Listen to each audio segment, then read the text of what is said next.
Hello everyone, welcome to Sam's learning point. Sam's learning point ह्या YouTube चॅनलवर तुमचं सर्वांचं सहर्ष स्वागत. आज आपण इयत्ता 5वी मराठी माध्यम आणि सेमी माध्यम state board, Maharashtra state board English course book मधील पहिली कविता, युनिट 1 मधील पहिली कविता आपण इथे बघतोय.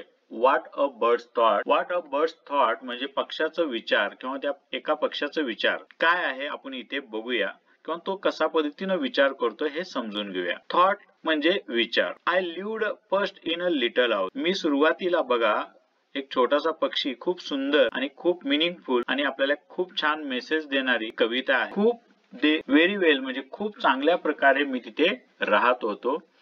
The world to me was small and round म्हणजे माझं जे जग होतं, विश्व होतं ते खूप छोटस होतं आणि गोलाकार होतं. Round and made of pale blue shell आणि ते पेल ब्ल्यू शेल न बनलं होतं म्हणजे पिवळसर निळसर कवचाने तयार झाले होतं, एक कवच न बनलं होतं. तर पेल ब्ल्यू शेल यातून तुम्हाला समजून येईल पेल ब्ल्यू शेल म्हणजे एक निळसर पिवळसर कवचाने बनलं होतं म्हणजे ते एक अंड होतं, छोटस अंड आणि त्या अंड्यामध्ये तो पक्षी सुरुवातीला राहत होता आणि त्यावेळीचं जीवन ही त्याला छान वाटत होतं. आता बघा नंतर काय झालं, दुसऱ्या परिच्छेदामध्ये आपण इथे समजून घेऊया. मी एक छोट्याशा घरट्यामध्ये I lived a nest in a little nest.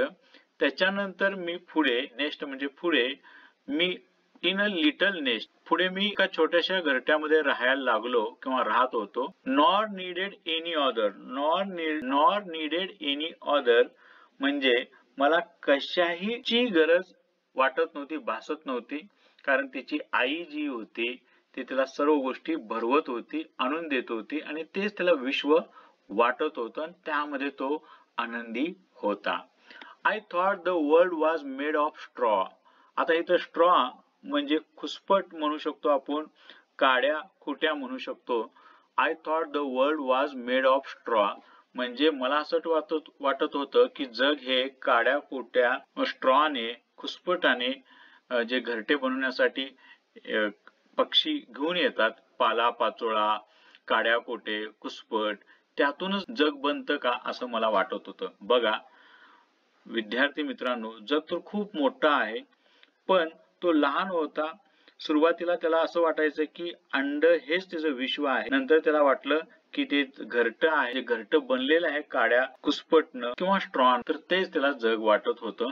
And covered by my mother आणि ते पूर्ण कव्हर काय केलेलं आहे, माझ्या आईनं कव्हर केलेलं आहे. कारण ज्यावेळी लहान पिल्लू असतं त्यावेळी ती आई पंखाखाली घेते त्या छोट्याशा पिल्लूला, पक्ष्याच्या पिल्लाला, आणि त्यामुळे ऊन वारा वादळ ह्या सर्वांपासून जे सुरक्षा मिळते त्या आईच्या पंखाखालीच मिळते आणि त्यामुळे तेच विश्व आणि तेच जग या छोट्या पक्षाला वाटत होतं. आता पुढच्या परिच्छेदामध्ये आणि पुढच्या सॅन्थाजामध्ये आपण इथे समजून घेऊया काही ओळी. One day I fluttered from the nest. Fluttered म्हणजे काय हो, तर इथं फ्लटर्ड म्हणजे फडफडणे. एक दिवस मी फडफडत फ्रॉम द नेस्ट मी नेस्ट मध्ये भरारी घेतली, फडफडलो म्हणजे ते पंख फडफडून तो बाहेर पडला. See what I could find म्हणजे मी त्यावेळी काय पाहिलं.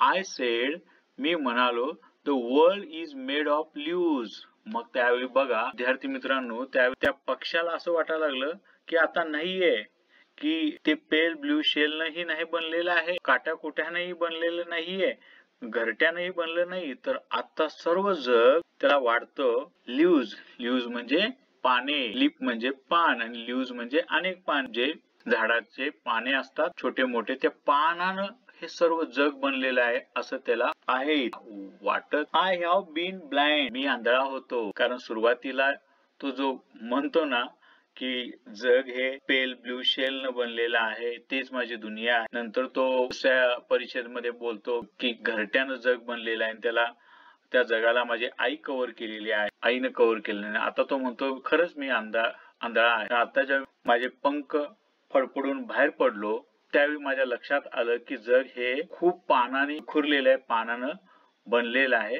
I have been very blind. त्यावेळी मी खूप आंधळा होतो. आता शेवटच्या परिच्छेद मध्ये आपण समजून घेऊया. At last I flew beyond the. आता फ्लाय चा भूतकाळ आहे फ्ल्यू, म्हणजे उडाला, उडला अशा अर्थी येईल.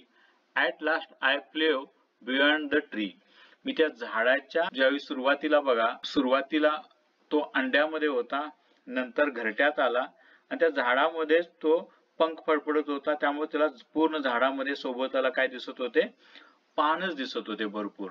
आणि ज्यावेळी तो झाडाच्या पानातून सुद्धा एक भरारी घेऊन झाडाच्या बियॉन्ड, त्याच्या पलीकडे, बियॉन्ड म्हणजे चाप, ओके, बियॉन्ड द ट्री, त्या झाडाच्या पण पलीकडे जाऊन तो बघतो. अँड सॉ द स्काय सो ब्ल्यू. आता त्याला काय दिसायला लागले बघा, की पूर्ण आकाश हे पूर्ण निळसर आहे. Now how the world made.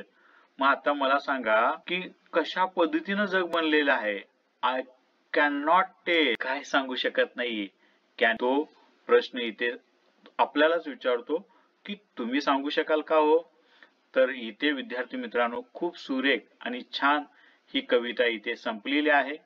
ह्या कवितेमध्ये एक जीवन प्रवास पक्षाचा दिलेला आहे. तसंच आपलं हे जीवन प्रवास असतं बघा. ज्यावेळी आपण लहान असतो, आईच्या कुशीत असतो, त्यावेळी ते आईची खुशी त्यावेळी आपल्याला वाटतं, त्या छोट्याशा बाळाला, पिलाला किंवा आपल्याला वाटतं तेच आपलं विश्व आहे.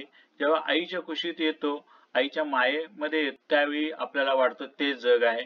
हळूहळू आपण जसं शाळेला जातो त्यावेळी आपल्याला वाटतं शाळा ही जग आहे. तर आपण कॉलेजला जातो, कॉलेज हे जग आहे. मग असं हे जसं जसं मोठं होत जातं तशा तशा व्याख्या आपला दृष्टिकोन बदलत सांगितलेलं आहे की जग आपण जसा विचार करतो तसं नाहीये, त्याच्या पण पलीकडे खूप मोठं आहे.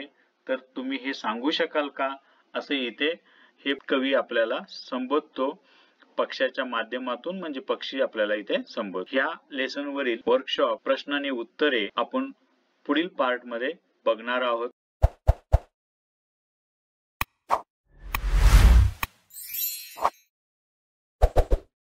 थँक्यू.